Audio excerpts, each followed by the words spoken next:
Hey guys, Cameron here with Emerson Property Management. Every week I bring you tools, tactics, strategies, lessons I've learned, things that help me build up a sizable rental portfolio in about 2 years and now manage that portfolio. Today, guys, I want to talk to you about the eviction process and how many tenants we have evicted over the years, at least in the past 4 or 5 years. So if you guys are a new investor and you're self-managing, probably one of the things you're most concerned about is evictions. I think a lot of people, even when I started, I was so nervous about evictions, like it's this big scary thing.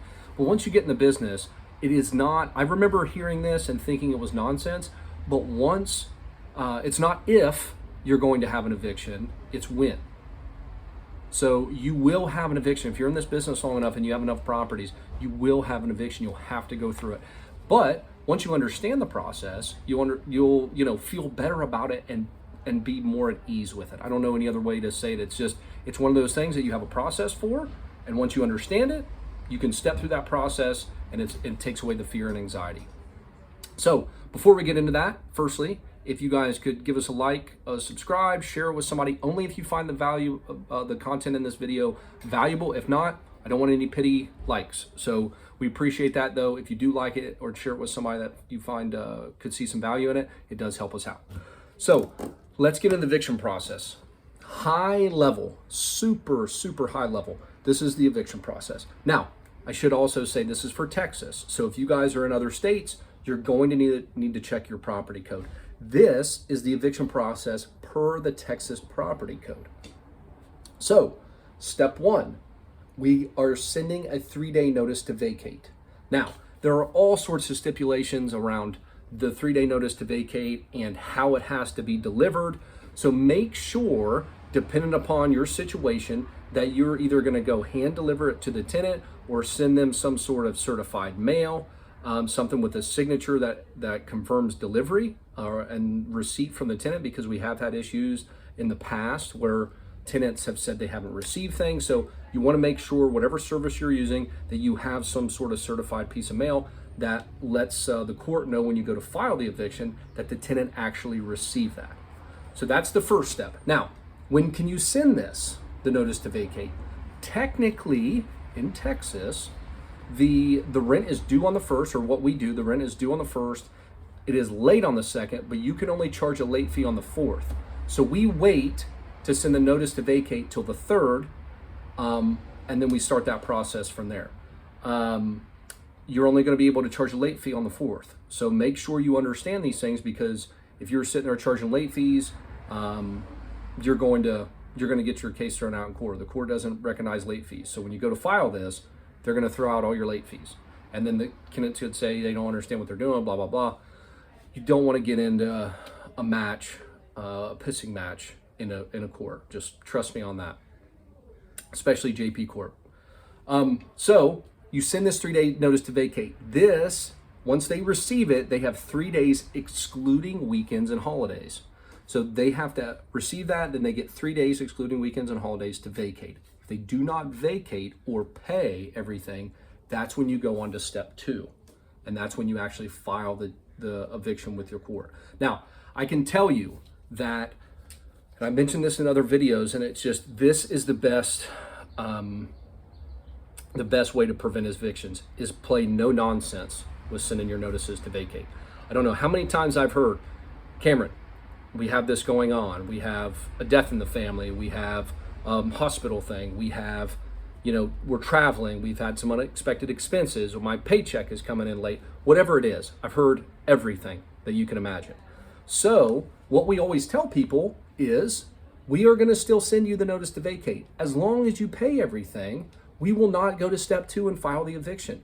But what happens is you play nice, Mr. and Mrs. Landlord, and then you delay the eviction process. So you cannot file until you have delivered or sent the 3-day notice to vacate and 3 days has passed. So you don't have to file on the 3rd business day after the notice is received. You do not have to file.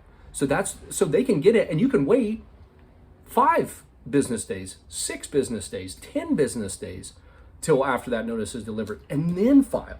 But you can't file any sooner than 3 business days after the notice has been delivered. So I want to emphasize that. If there's one thing you take away from this, y'all, please understand that Be rigorous in when you send your notice to vacate. If you want to send on the 2nd, you can. If you want to send on the 3rd, you can. If you want to send on the 4th of the month, you can do that. Just make sure you're treating all your tenants fair and you have a process that you're going to follow. Again, this process that you walk through is going to be the thing that gives you confidence in what you're doing. It makes it less scary, and it's going to keep you out of any issues with your tenants because you're going to treat all the tenants the same, regardless of what story they have. There's going to be no discrimination issues. As long as you follow your process and make it the same for every tenant, you're going to be fine. So that's step number 1. Make sure you send this no matter what you hear from them or whatever. But step 2, three days has passed. Now you need to file the eviction with your JP court. You need to file the eviction. All you have to do is go in online, look up who the JP court is or the justice of the peace for that area, the precinct, and it'll tell you who it is. Most of the places, especially in Harris County, you can do it online. So you just go online, you fill out a form, they'll ask you a bunch of questions. And what's nice about that, now, a lot of these people, I hate to say it, and I don't mean to be nasty, but they are incompetent. I mean, if you go and ask these courts for stuff, they're probably severely underpaid and overworked. So they have very short fuses and they're not nice about asking questions. However, when you file the form online for the eviction, if they let you, when you file that, they will tell you if it's going to be rejected by the courts. So they'll tell you, hey, Cameron, you're missing the lease ledger. Hey, you're missing this part of the notice to vacate. Hey, you have to wait another day to file. They will tell you all that. And they'll say, no, we're not going to accept it. So you never even get a court date set or an acceptance until you file that eviction and make sure all your paperwork's in line.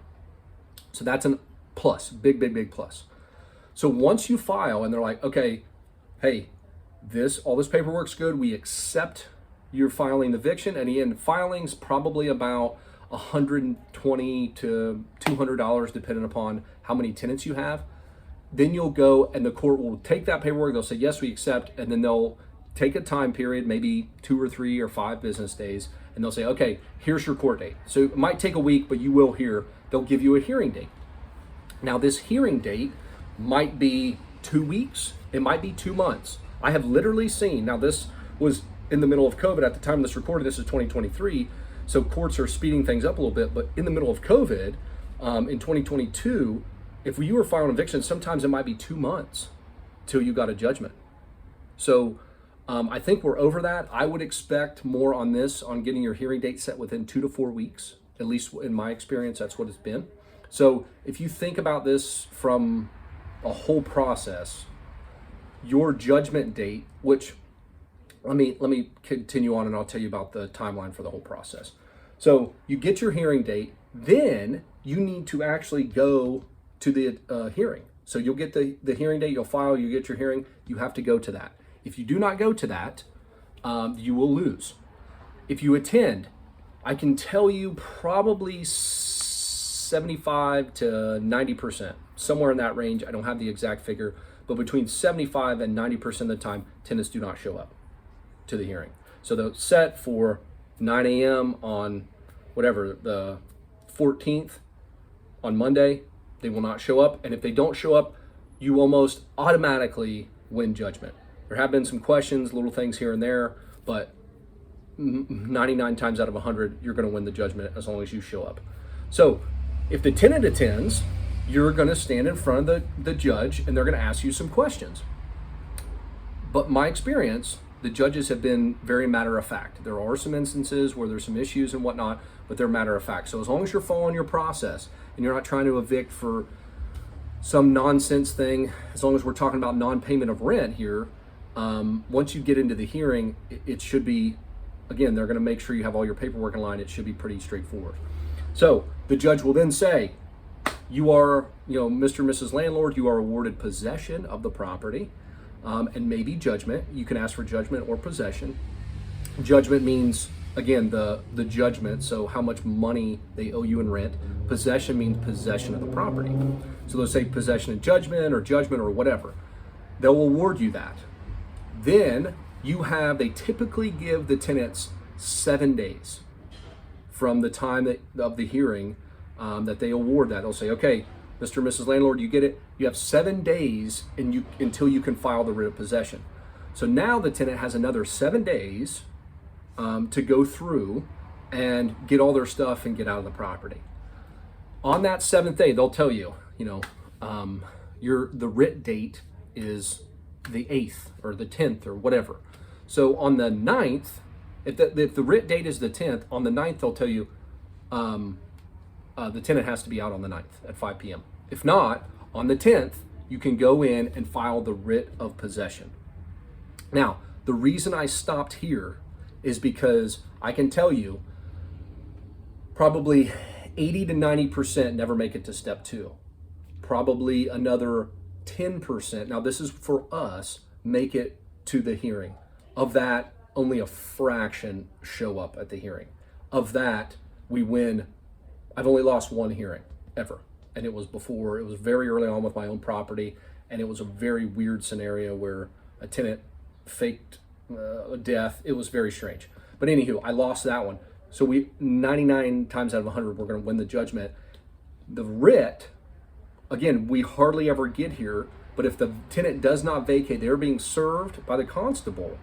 And that's when the constable, after this, they give you the writ date.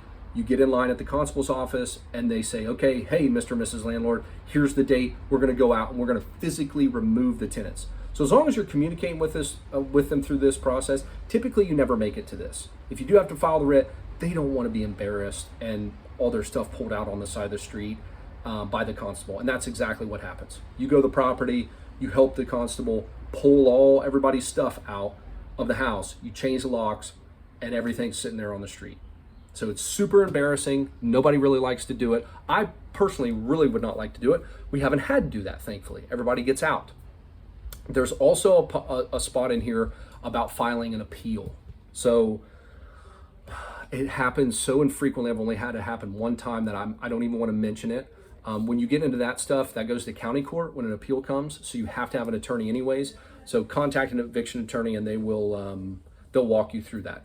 So again, we have a less than 1% eviction rate. So we hardly ever make it to this point here.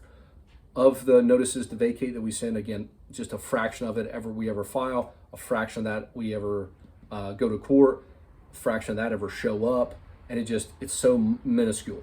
So I can tell you, since August of 2013, we have had to file 2 evictions. One was recently, and one was in August 2013. So in 4 years, we've only had to file 2 evictions. I'm hoping to continue that streak. We file, but usually people get caught up or they vacate. But having to go all the way through the process, I'm not including people that break their leases. That happens very seldomly, but as long as they're out of the property, it saves the owner a lot of money. Going through this process that's 2 or 3 months long is very cumbersome. You're losing out on rent, and you've got to turn the property, and if they damage it, it can be $10,000, $15,000, $20,000. So less than 1%, we've only done this twice in the past 4 years. And I can tell you, as a new owner, if you're concerned about this process, hire a property manager, hire an eviction attorney, hire somebody to help you.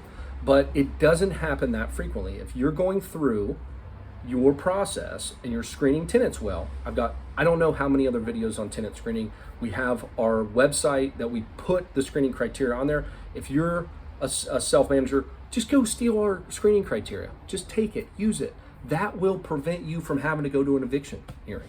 So follow your process. That's going to be the beginning of this. An ounce of prevention is worth a pound of cure, as they say, especially in eviction court. So I hope that was helpful. If it was, let me know. If it wasn't, and I appreciate y'all tuning in. I'll see y'all next week.